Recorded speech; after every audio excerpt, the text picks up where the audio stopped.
C'est un plaisir de te recevoir, Faustine. Tu es la présidente de la DAN. C'est vraiment une association très importante dans l'écosystème du Web3. Est-ce que tu peux nous en dire un petit peu plus justement sur ton parcours et la DAN? Est-ce que tu peux nous expliquer tout ça? C'est déjà un plaisir réciproque. L'ADAN, c'est une association professionnelle. Mhm. Donc notre objet, c'est de fédérer, de représenter et de porter la voix des entreprises Ok. qui construisent des cas d'usage autour de Web3 grâce aux technologies blockchain et grâce aux cryptoactifs. Donc c'est vrai qu'au début, l'association, c'était principalement des nouveaux entrants, Mhm. des nouveaux acteurs qui ont été les premiers à se saisir de cette innovation technologique. Mais de plus en plus, ce que l'on voit, c'est que d'abord des établissements bancaires et financiers, mais en fait finalement tout type d'entreprise s'intéresse et Mhm. se saisit parce qu'elle comprend que c'est une technologie et que donc il n'y a pas de raison qu'elle ne puisse pas également l'exploiter. Et donc aujourd'hui l'association, la DAN, c'est 200 entreprises membres qui Waouh. sont ce mélange des genres entre justement Mhm. ces nouveaux acteurs et ces plus gros mastodontes qui souhaitent développer, souhaitent adopter ces technologies pour soit optimiser des activités existantes, Mhm. soit carrément développer des nouveaux projets et parfois en collaboration avec justement cet écosystème natif. Waouh. Donc ça doit être la course tous les jours parce que j'imagine 200 acteurs, ça doit pas être facile. Et toi, quel est ton rôle en tant que présidente au quotidien? Qu'est-ce que tu dois faire? On a la chance de se croiser durant un événement. On s'était déjà vu sur un podcast. On te voit partout. C'est quoi le rôle de présidente de la DAN? Alors c'est un rôle assez protéiforme, c'est effectivement être présente, mais pourquoi Parce que c'est pas le tout de s'afficher. Premièrement parce qu'il y a encore beaucoup de pédagogie à faire pour Ok. faire comprendre ce qu'est le Web3. Alors de moins en moins, puisque c'est de plus en plus connu, Mhm. même si le Web3, ça peut souvent être réduit au marché crypto, aux aspects financiers derrière les technologies blockchain et les cryptos, alors que le Web3, finalement, c'est ce nouveau monde numérisé grâce aux technologies blockchain, grâce aux cryptoactifs, mais finalement que l'on parle de services financiers, que l'on parle du marché de l'art, que l'on parle des jeux vidéo. Et donc c'est toute cette réalité que l'on doit encore faire connaître, faire comprendre, pour que les gens réalisent qu'on est en train de changer de paradigme, c'est-à-dire qu'on était dans l'internet de l'information, cet internet 2.0, parce que souvent on parle de Web 3, Non, c'est mais pas ce en que fait les c'est. gens ne savent pas qu'on est dans le Web 2. Donc on explique, voilà, l'internet de l'information, jusqu'à maintenant c'était très facile de lire, d'écrire sur les réseaux sociaux, sur internet. Avec le Web 3, c'est toute la notion de propriété numérique et de Ok, contrôle que l'on va réintégrer et il faut faire comprendre aux gens ces opportunités-là. Et pourquoi, en fait, aujourd'hui, c'est pas forcément normal que, voilà, des services gratuits, c'est parce qu'on donne nos données, parce qu'elles sont totalement. monétisées et que c'est pas nous. Voilà, tout ça, en fait, finalement, si on ne se sait pas, on a l'impression que c'est standard, que c'est la vie doit être faite comme ça, alors qu'en fait, il y a des nouvelles opportunités de renverser la vapeur et de redonner le contrôle, redonner la propriété, démocratiser l'investissement financier aussi. Mhm. Et donc toute cette éducation autour de ce qu'est le Web 3 aujourd'hui, ce qu'il sera demain, et comment les entreprises, qu'elles soient natives de l'innovation ou plus anciennes, comment ces entreprises doivent s'en saisir et pourquoi, pour les raisons d'autonomie stratégique de l'Europe, de la France, pour les raisons de compétitivité. On est dans une course internationale, hein, le Totalement. numérique n'a pas de frontières. Pour toute la valeur, tous les emplois que ça va créer chez nous si on aide l'écosystème à se développer. Voilà, c'est tout ça qu'on explique d'abord. Et donc, en tant que présidente, c'est vrai que si je vais à des conférences, il y a tout cet aspect pédagogique. Il y a aussi l'aspect plus défense, on va D'accord. dire, des positions, des messages que l'association porte en faveur de ses membres. C'est-à-dire que nous, notre objet, pourquoi on fédère, représente et porte la voix des membres, comme je le disais tout à l'heure, c'est parce qu'on veut que cet écosystème se développe. Et donc, on veut lever les freins et les barrières à leur développement. D'accord. Et pour ça, il y a quand même des freins d'abord réglementaires, en tout cas une réglementation qui se met en place, et pour qu'elle soit efficace et qu'elle aide le développement de l'innovation, il faut qu'elle soit adaptée et proportionnée. Donc on va prendre part à plusieurs niveaux des débats réglementaires, en amont quand il s'agit du moment où les décideurs vont écrire, D'accord. en aval quand il faut que les acteurs se mettent en conformité. Voilà, nous, on s'inscrit là-dedans. Et donc, pour moi, la présidence, ça peut être des journées où voilà, je vais expliquer non, Mika, il ne faut pas que ça couvre la DeFi, il ne faut pas que ça couvre les NFT. Non, les jeux nuls, ce ne sont pas des jeux d'argent et de hasard classiques. Et voilà, c'est un message qu'il faut pouvoir porter et dont, en tant que présidente, en fait, je suis porte-parole. Et ça, c'est les messages sur la réglementation, mais finalement, tous les messages où on va expliquer pourquoi telle politique publique, tel besoin. Enfin, on va porter tout ça Mhm. auprès des bons interlocuteurs, que ce soit les décideurs, le Parlement, les régulateurs, etc. Et donc, cette casquette de présidente, en fait, me permet d'être ce porte-parole. Ça doit être un gros travail au quotidien. Félicitations en tout cas pour ce que tu fais. On te voit partout. Nous, ça fait très longtemps qu'on est dans l'écosystème. Et du coup, Faustine, on t'entend partout. La Dan aussi. Donc vraiment, bravo pour ça. Et en plus, on a la chance de se croiser sur cet événement de Gaulle Florence. À quel point c'est important pour toi de justement de participer à des événements? J'imagine que pour l'adoption, c'est important, mais aussi pour tous les gens qui sont associés dans la Dan. Tu participes à ces événements, tu apportes aussi ta parole, ton aura. C'est à quel point c'est important pour toi? En fait, l'enjeu, c'est qu'on rapproche des mondes qui ont l'impression que soit ils ne peuvent pas, soit n'ont pas besoin de dialoguer ensemble. Et je pense d'ailleurs plutôt à ce monde traditionnel qui voit l'innovation arriver Mhm. et qui pense que soit elle n'est pas intéressante, soit elle n'est pas pour eux et que finalement ils n'ont pas d'intérêt à s'en saisir et que voilà, il y a des nouvelles personnes qui vont le faire et ils n'y croient pas forcément. En fait, on a besoin que tout le monde comprenne que on a ces innovations au bénéfice de tout le monde et que chacun a besoin de l'autre. Donc, l'écosystème natif a besoin d'embarquer les acteurs traditionnels. Je pense à des problématiques qui sont malheureusement encore présentes, comme les problèmes de bancarisation, les problèmes de produits d'assurance qui ne sont pas adaptés aux nouvelles activités crypto, les problématiques de financement Mhm. que rencontrent les nouveaux acteurs, en particulier les plus jeunes. Ça, si on n'embarque pas le système traditionnel, qui sont, je ne vais pas dire à l'origine, mais qui vont pouvoir résoudre ce problème, on n'ira pas plus loin. Euh, de l'autre côté, il faut qu'on explique que si les acteurs traditionnels ne se saisissent pas de ces innovations et que pour ça ils peuvent se référer, faire des partenariats, s'appuyer sur cet écosystème nouveau, en fait, ils courent à leur perte. Je comprends. Parce qu'il y a une nouvelle concurrence locale européenne, une nouvelle concurrence extra-européenne, et que ce soit des nouveaux acteurs crypto, des nouveaux acteurs de la fintech, des nouveaux acteurs de la tech. Et que donc si eux aussi veulent survivre dans ce Web3 qui arrive, puisque ce sont des acteurs plutôt Web1, Web2, Mhm. il va falloir qu'ils, en cédant des acteurs, en fait, trouvent leur place. Ok. Parce que ce monde va exister. Et c'est ça qu'on doit encore faire comprendre. Ce monde à propos duquel ils ont pu être défiants, où ils n'ont pu peut-être pas y croire tout de suite parce que c'est des technologies assez jeunes, ça fait plusieurs années que voilà, c'est plus à prouver leur Totalement. efficacité et leur utilité. Donc ce monde va exister. Et là où elle pouvait ne pas y croire, désormais il faut qu'elle fasse avec. Et on a besoin qu'elle fasse partie de ce monde. D'accord. Et donc, du coup, pour toi, actuellement, l'écosystème français, comment tu le situes par rapport à l'écosystème européen? En avance, en retard? J'ai l'impression, moi, qu'il est en avance.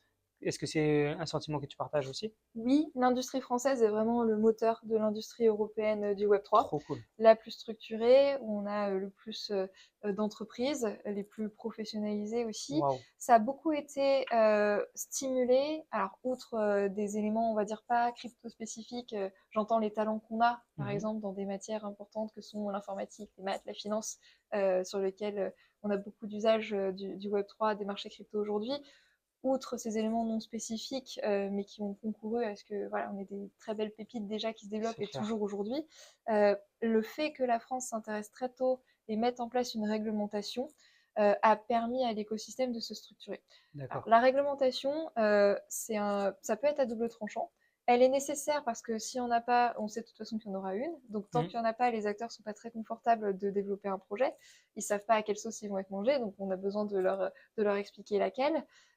Et c'est un facteur de confiance, que ce soit pour l'utilisateur qui va adopter demain un nouveau service, un nouvel usage, et aussi pour ses partenaires bancaires, financiers classiques, pour qui un acteur qui est régulé inspire plus de confiance. En tout cas, c'est plus facile d'aller vers lui. Donc on a besoin de cette réglementation, néanmoins, il faut qu'elle soit proportionnée et adaptée pour que si elle instaure cette confiance, c'est parce qu'il y a des acteurs qui ont survécu à C'est la mise clair. en place de cette réglementation. Et donc à l'époque où la France a mis en place cette réglementation avant que l'Europe ne mette en place la sienne et l'harmonise au niveau de l'espace économique européen, le choix a été fait justement d'y aller de façon progressive avec une partie obligatoire à court terme, une partie optionnelle où on se dit bah, on va laisser le temps aux acteurs de déjà se faire à cette première partie de la réglementation, ensuite ils iront sur la seconde et de toute façon il y avait bien la perspective qu'une réglementation européenne arriverait.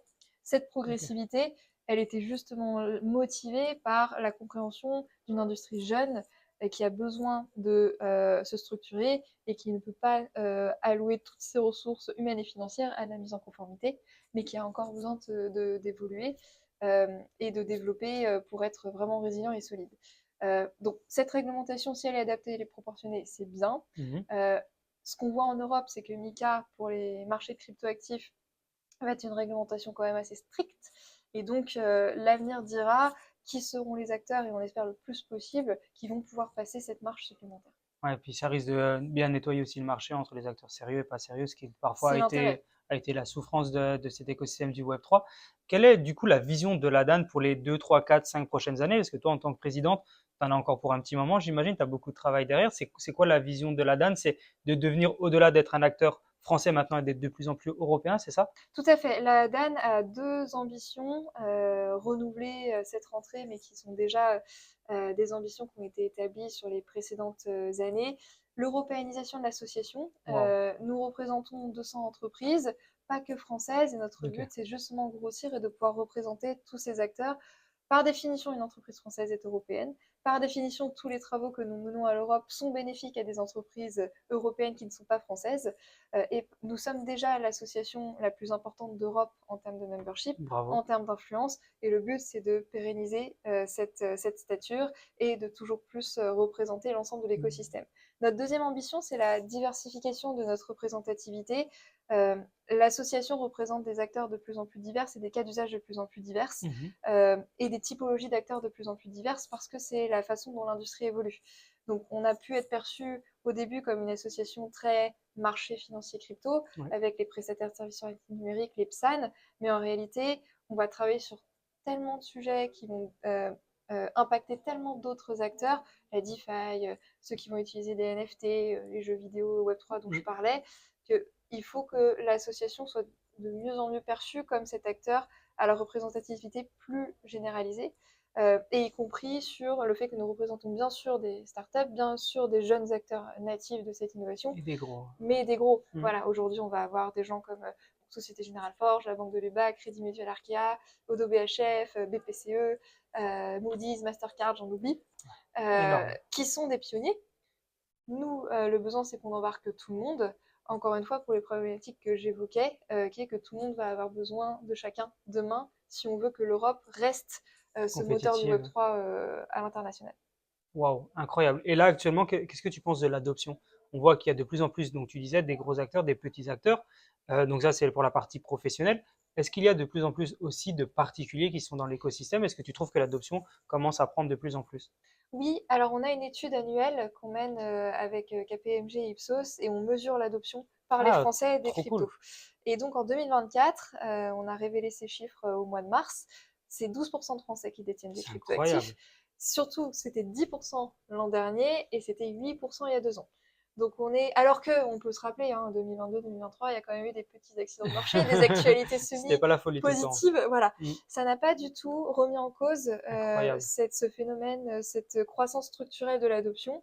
Et les Français ont donc bien compris qu'il y a un intérêt. Selon les cryptoactifs, puisque c'est ça qui est intéressant aussi dans l'étude, et c'est pour ça que j'invite à se plonger dedans parce qu'elle est assez riche. Mais voilà, Pas de souci. on étudie pourquoi les Français vont vouloir aujourd'hui et demain des crypto-monnaies, des NFT, des stablecoins. Voilà, on va un peu dans le détail justement en montrant que voilà, les Français comprennent. Pour les NFT, on s'en sert parce qu'on a envie voilà, d'identité, d'avatar personnel, de faire des jeux vidéo. Les crypto-monnaies, oui, c'est un outil, on diversifie son épargne. Les stablecoins, ben, on comprend, c'est un, un, véhicule pour accéder à la DeFi. Voilà. Mm, On a quand même une compréhension globale qui s'améliore de la part super. des Français. On n'est pas les meilleurs parce qu'on a les Pays-Bas et le Royaume-Uni, on fait des comparaisons où l'adoption est plus importante par leur D'accord. population. Ok. Donc il y a une marge. Mais en tout cas, Et ça part bien. non, complètement. Complètement. Et donc, le fait qu'il y ait un cadre réglementaire, le fait qu'il y ait des acteurs sûrs qu'on peut identifier parce qu'ils sont réglementés ou parce qu'ils sont là depuis longtemps, en particulier en France, le soutien des pouvoirs publics français et européens à l'innovation, tout ça concourt, et puis les développements de cas d'usage aussi par des acteurs traditionnels qui connaissent bien, tout ça, ça concourt effectivement à rassurer et dans cette action pédagogique Qui est mise en globale, place, ouais. voilà, à amener les gens de plus en plus, même si il y a encore beaucoup de travail à faire de C'est sûr. l'ensemble du secteur, hein, les entreprises, nous en tant qu'association, les créateurs de contenu. Encore beaucoup d'actions pédagogiques à mener pour que ce Totalement. soit pérenne. Ok. Et du coup, si on est un nouvel acteur, quel conseil tu nous donnerais en tant que nouvel acteur, que ce soit professionnel ou particulier? Je veux m'intéresser au Web3, je commence à m'y intéresser, mais j'ai peut-être un petit peu peur. Quel conseil tu donnerais? Alors, pour une entreprise, ce qu'on peut parfois voir, c'est que des porteurs de projets vont s'intéresser un peu tard au cadre réglementaire dans lequel ils veulent se trouver. Hmm. Et c'est hyper important parce que ça peut totalement modifier une roadmap ou un projet. Si on te dit, bon, bah, là, tu as fait une plateforme de dérivés, Mhm. bon, ben, pour te dire, tu as ça comme réglementation derrière. Si tu t'y es intéressé 1 an, 2 ans trop tard, bon, c'est tout le temps perdu, c'est des ressources perdues. Donc, s'intéresser à quel est l'état de la réglementation au début, pas au jour 1, hein, mais pas trop tard, c'est Ouais, je très comprends. important parce que soit elle existe, soit potentiellement, parce qu'il y a encore beaucoup de travaux réglementaires à mener, il y a une façon d'influencer à quoi elle va le ressembler, et donc de la façon la plus favorable au développement du projet. Pour les particuliers qui veulent s'intéresser, qui veulent investir dans les cryptos, c'est très important qu'ils soient au courant qu'il existe une réglementation. Pourquoi? Parce que ça veut dire qu'il existe des acteurs Mhm. réglementés et des acteurs non réglementés. Et que donc, pour être plus sûr de vers qui se tourner, il faut se tourner vers ces acteurs réglementés. Soit on regarde la liste blanche de l'AMF qui va dire quels sont les PSAN qui sont aujourd'hui enregistrés, Je comprends. soit demain, on regarde quand la réglementation européenne sera en application, quels sont les acteurs qui sont en conformité avec le règlement MICA. Euh, mais le simple fait de savoir qu'il y a une réglementation qui Ça existe aide. permet aux gens de savoir que c'est un critère différenciant dans les prestataires auprès desquels ils vont se tourner. C'est vrai que si on ne sait pas qu'il existe une réglementation, on ne sait pas que tu peux avoir un acteur A et un acteur B, qu'il y en a un qui est régulé, qu'il y en a un qui n'est pas régulé, et donc il y en a un qui présente des meilleures garanties que l'autre. Donc il faut que les personnes s'intéressent à la réglementation.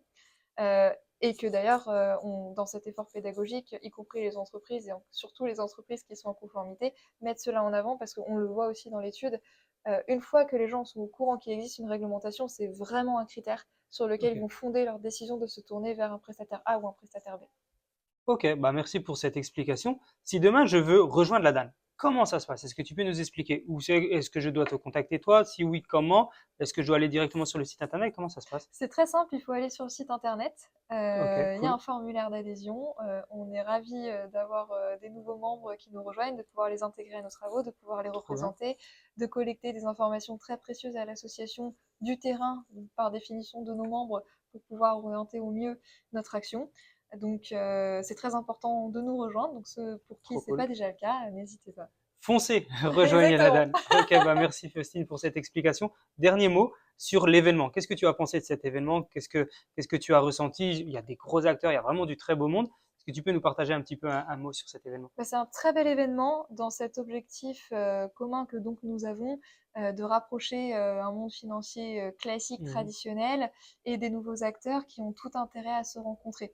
Et donc dans ces efforts pédagogiques qu'il convient encore de mener, Mhm. ce genre d'événement et ce mélange des genres est extrêmement précieux. Trop cool. Donc bravo au lancement de l'Observatoire Finance on-Chain. Ouais, bravo à De Gaulle Florence pour cet événement et tout ce qu'ils font. Merci Faustine pour tout ce que tu fais. Bravo encore une fois. Ça, franchement, on te voit partout, donc tu fais un gros travail. Donc bravo Faustine pour tout ce que tu fais. Merci Et beaucoup. à très vite. À très vite.